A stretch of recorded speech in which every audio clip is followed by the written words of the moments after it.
Election commission. ఉదాహరణకు గౌరవ ముఖ్యమంత్రి రేవంత్ రెడ్డి గారు వికారాబాద్ అధికార సభలో, అంటే అధికారికంగా రాష్ట్ర ప్రభుత్వం ఏర్పాటు చేసిన సభలో హస్తం గుర్తుకే మన ఓటు అని అన్నాడంటే ఇంకా మీరు ఒకసారి ఆలోచించండి. బీఆర్ఎస్ పార్టీ ఆధారాలతో సహా మా party general secretary Shri Ravula Chandrashekar Reddy garu ఇంకా చాలామంది సీనియర్ నాయకులు స్టేట్ ఎలక్షన్ కమిషన్ దగ్గరికి పోయి వీడియో ఆధారాలతో సహా చూపించినా కూడా రేవంత్ రెడ్డి గారికి నోటీసు పోలేదు. మరి రాష్ట్ర ఎన్నికల కమిషన్ ఏం చేస్తుంది? ఇప్పుడు రేవంత్ రెడ్డి గారు ఏ విధంగా చేయమంటే ఆ విధంగా చేస్తున్నారా? మరి రాజ్యాంగం ఎందుకున్నది? ఒక ముఖ్యమంత్రి నేనే రాజు, నేనే మంత్రి, ఇంకా 10 సంవత్సరాలు కాదు కదా 10 శతాబ్దాలు నేనే ముఖ్యమంత్రిగా ఉంటానని చెప్తున్న, డిక్లేర్ చేసుకుంటున్న వ్యక్తి ముందు రాజ్యాంగబద్ధమైన సంస్థలన్నీ ఇక నీరుగారినట్టేనా, అబాసు పాలనట్టేనా? మరి రాష్ట్ర ఎన్నికల సంఘం ఆలోచించాలి, అదేవిధంగా రాష్ట్ర ప్రజలు, మేధావులు వీళ్ళందరూ కూడా ఆలోచించాలి. వారం రోజుల లోపల ఎలక్షన్ల తంతంతా కూడా ముగిచేసారు. క్యాండిడేట్స్కి ఎవరికి కూడా సరైన సమయం లేదు, పార్టీలకు వాళ్ళ క్యాండిడేట్లను ఎంపిక చేసుకునే సమయం కూడా లేదు. అంతా కలిపి వారం రోజులు కంప్లీట్ చేసిండ్రు. సరే అయిపోయింది. ఆ క్రమంలో కూడా బీఆర్ఎస్ పార్టీ నాయకులను, మరి కాంగ్రెస్ పార్టీకి చాలా క్లియర్గా తెలుసు, పంచాయతీ ఎన్నికల్లో ప్రజలందరూ కూడా బీఆర్ఎస్ పక్షాన నిలబడ్డారు. కాంగ్రెస్ పార్టీ ఎన్ని దౌర్జన్యాలు చేసినప్పటికీ కూడా దాదాపు 40% గ్రామ పంచాయతీలు బీఆర్ఎస్ ఖాతాలో చేరినాయి. ఇంకా మనకి మున్సిపల్ ఎలక్షన్లో కూడా మనకి ఇబ్బంది అవుతుందని అడుగునా కూడా పోలీస్ అధికారులను పెట్టి ప్రచారం చేయనివ్వలేదు. చాలా చోట్ల నామినేషన్ వేయడానికి వచ్చిన అభ్యర్థులను కూడా భయపెట్టించి వాళ్ళను నామినేషన్ వేయకుండా చేసిండ్రు. వన్ సైడ్గా కావాలని చూసిండ్రు. అదేవిధంగా ఏ పార్టీ ఎవరిని నామినేషన్ చేయాలనే దాన్ని కూడా పోలీసుల ద్వారా, అధికార యంత్రాంగం ద్వారా, స్థానిక ఎమ్మెల్యేల ద్వారా, రౌడీ షీటర్ల ద్వారా బలవంతంగా మరి ఈ ప్రక్రియలో ఇంటర్ఫియర్ అయినరు. అదేవిధంగా మరి ఎలక్షన్ల నాడైతే ఇంకా మామూలు గొడవలు కాదు. ఇంకా మీ అందరికీ కూడా దేశం అంతా కూడా చూసింది, ఈ రాష్ట్రమే కాదు దేశం అంతా కూడా చూసింది ఎలక్షన్ల అప్పుడు ఏం గొడవలైనా. ఇక ఉదాహరణకు జగ్గారెడ్డి గారు, అక్కడ ధర్మపురి అరవింద్ నిజామాబాద్లో, ఈ సంగారెడ్డిలో జగ్గారెడ్డి గారు. ఈ జగ్గారెడ్డి గారు మీ అందరికి కూడా తెలుసు. నేను డీజీపీ గారికి కూడా బీఆర్ఎస్ పార్టీ బృందం ఒకటి పోయి డీజీపీ గారికి కూడా ఒక రిక్వెషన్ సబ్మిట్ చేసింది. జగ్గారెడ్డి గారు ఓపెన్గా 34వ వార్డులో పోయి రిజ్వానా అనే ఒక మహిళ 34వ వార్డు కాంగ్రెస్ పార్టీ అభ్యర్థిగా పోటీ చేస్తుంటే వాళ్ళ కొడుకు అడ్డు అనే ఒక వ్యక్తి అక్కడ అనఫీషియల్గా ఉంటున్నాడు. ఒక అంగన్వాడీ టీచర్ను నీ సంగతి ఏందో చూస్తానని బెదిరిస్తున్నాడంటే అక్కడ ఉండే శివకుమార్ యాదవ్ ఇంకా రకరకాల హోంగార్డ్స్, మహిళా ఇన్స్పెక్టర్లు పోయి ఆ అడ్డు అనే వ్యక్తిని నువ్వు అనాథరైజ్డ్గా 100 మీటర్స్ లోపలికి వచ్చినామని పోలింగ్ స్టేషన్ నుంచి బయటికి పంపిస్తే అప్పుడు ఈ తురుంఖాన్ వచ్చాడు.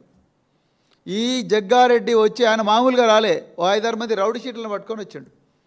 ఈ రౌడీ షీటర్లని మరి రౌడీ షీటర్లు వాళ్ళకేం పని?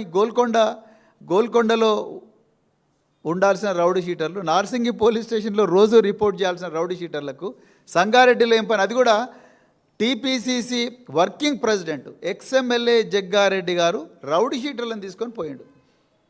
ఇంకా మీరు చూడండి, రౌడీ షీటర్లను తీసుకొని 100 మీటర్స్ దాటి పోలీసులను దొబ్బుకుంటా డిఎస్పీని సత్తయ్య గౌడ్ను దొబ్బి వాళ్ళని దొబ్బి వీళ్ళని దొబ్బి మొత్తం కూడా పోయిండు. ఇక చివరికి పోలీసు వాళ్ళు ఒక దగ్గర ఆపిండ్రు.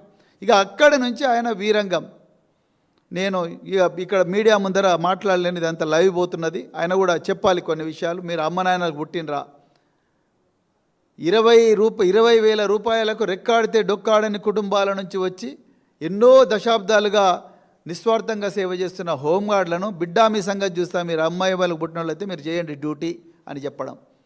ఆ శివకుమార్ యాదవ్ అని presidents police medal for gallantry తీసుకున్న ఒక ఉత్తమ పోలీస్ అధికారిని, మాఫియా డాన్లను కూడా తుపాకులతో గాలిస్తే వాళ్ళ గుళ్లకు బెదరకుండా ఎదురు కాల్పులు జరుపుతూ హైదరాబాదు నగరం నడిబొడ్డున వాళ్ళందరినీ కూడా పట్టుకొచ్చి పోలీస్ స్టేషన్లో వేస్తే భారత రాష్ట్రపతి ఈ శివకుమార్ యాదవ్కు గ్యాలంటరీ మెడల్ ఇచ్చింది. దేశంలో కేవలం 5,000 మందికి మాత్రమే, 5,000 నుంచి 6,000 మందికి మాత్రమే గ్యాలంటరీ మెడల్స్ వచ్చినాయి ఇప్పటివరకు, స్వాతంత్రం వచ్చినట్టు ఇప్పటివరకు. అలాంటి అత్యుత్తమమైన అధికారుల్లో ఒకడైన శివకుమార్ యాదవ్ను బిడ్డా నీ సంగతి చూస్తా, బీఆర్ఎస్ ఉచ్చదాగినవి 10 సంవత్సరాల నుండి బిడ్డా నీ సంగతి ఏందో చూస్తా అని అంత ఘోరంగా దుర్భాషలాడుతుంటే కనీసం పోలీసు వాళ్ళు అరెస్ట్ కూడా చేయలేదు. కనీసం అతన్ని ప్రివెంటివ్ అరెస్ట్ చేసి ఆ పెట్రోల్ వెహికల్లో పెడేసి ఆయన పోలీస్ స్టేషన్కి తీసుకుపోయే ప్రయత్నం కూడా చేయలేదు. సార్ సార్ ప్లీజ్ సార్ అని కాళ్ళు పట్టుకొని ప్రాధేయపడుతున్నట్టుగా కనిపిస్తున్నది. రాత్రి 8:30కు మేము సంగారెడ్డి పోలీసులతో మాట్లాడి, ఏమండి జగ్గారెడ్డి గారు ఇంత గొప్ప కేసీఆర్ గారు ఎంతో కష్టపడి వేల కోట్ల రూపాయలు ఇచ్చి 45,000 మంది పోలీసులను రిక్రూట్ చేసి 10 లక్షల సీసీటీవీ కెమెరాలు పెట్టి షీ టీములు పెట్టి 700 కోట్లతోని కమాండ్ అండ్ కంట్రోల్ సెంటర్ అమెరికాలో బోస్టన్ నగరం కూడా, నేను పోయిన బోస్టన్ నగరం పోలీస్ శాఖను చూసిన అమెరికాలో, బోస్టన్ నగరం పోలీస్ కమిషనర్ కూడా మన పోలీస్ కమిషనర్ అంత మంచి బంగళా ఉండదు. అక్కడ ఎడ్ డేవిస్ అని ఒక పోలీస్ కమిషనర్ నన్ను పిలిపిస్తే నేను పోయి చూసిన ఒకసారి. బోస్టన్ నగరంలో ఉండే పోలీస్ కమిషనర్ ఆఫీస్ కన్నా గొప్పగా ఒక పోలీస్ కమిషనర్ ఆఫీస్ను integrated command and control centre 700 కోట్ల రూపాయలు పెట్టి మరి కేసీఆర్ గారు కట్టించారు. అలాంటి గొప్ప ప్రతిష్ట ఉన్న పోలీస్ డిపార్ట్మెంట్ను ప్రజలందరూ చూస్తుండగానే కొడుకుల్లారా ఇంకా ఎన్నో భాష అవన్నీ ఇక్కడ జగ్గారెడ్డికి ఆ బూత్ భాష మాట్లాడంటే కూడా ఇక మాకు సభ్యత లేదనుకుంటారు. అంత ఘోరంగా మాట్లాడుతుంటే కనీసం అతని మీద 8 గంటలకు మాట్లాడితే అప్పటి వరకు కూడా ఎఫ్ఐఆర్ కాలే. అప్పుడు ఫీల్డ్ సర్వే టీం వచ్చి, ఎలక్షన్ కమిషన్ సర్వే టీం వచ్చి వాళ్ళ ముందర ఈ పోలీసు వాళ్ళు స్టేట్మెంట్ ఇస్తే అది తీసుకుపోయి జిల్లా కలెక్టర్కి ఇస్తే, జిల్లా కలెక్టర్ పోయి ఎలక్షన్ కమిషన్కి ఇస్తే, ఎలక్షన్ కమిషన్ అప్పుడు టేక్ నెసరీ యాక్షన్ అని అంటే అప్పుడు పోలీసు వాళ్ళు కేసు రిజిస్టర్ చేసిండ్రు. ఇక మిర్యాలగూడలో అయితే సిపిఎం కార్యకర్తను చంపాలనే ప్రయత్నం చేసిండ్రు. అడ్డం పోయిన నల్లమోతు భాస్కర్ రావు మాజీ ఎమ్మెల్యే ఆయన కొడుకు సిద్ధార్థని కూడా అటాక్ చేసిండ్రు. వాళ్ళు చావు బతుకుల మధ్యలో కొట్టుమిట్టాడుతూ ఉన్నారు. ఇంత అరాచకమా? ఒక హోమ్ మినిస్టర్ ముఖ్యమంత్రి ఒకరైనప్పుడు హోమ్ డిపార్ట్మెంట్ అందరికన్నా బాగా పనిచేయాలి, అందరికన్నా డిసిప్లిన్డ్గా ఉండాలి. అలాంటి డిపార్ట్మెంటు ఘోరంగా పనిచేస్తుందంటే ఇక మీరు అర్థం చేసుకోండి. సరే, ఎలక్షన్లు అయిపోయినాయి, అయినా కూడా ప్రజలు బీఆర్ఎస్ వైపే నిలబడ్డారు. ఇన్ని దౌర్జన్యాలు చేసినా బీఆర్ఎస్ వైపు నిలబడ్డారు.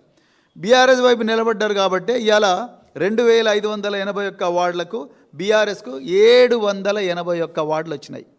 781 వార్డులు వస్తే ఇక రేవంత్ రెడ్డి గారికి కొమ్ము కాస్తున్న కొన్ని దినపత్రికలు వాళ్ళు ఏం రాస్తారండి, బీఆర్ఎస్కి కేవలం 15% వచ్చిందని రాస్తారు.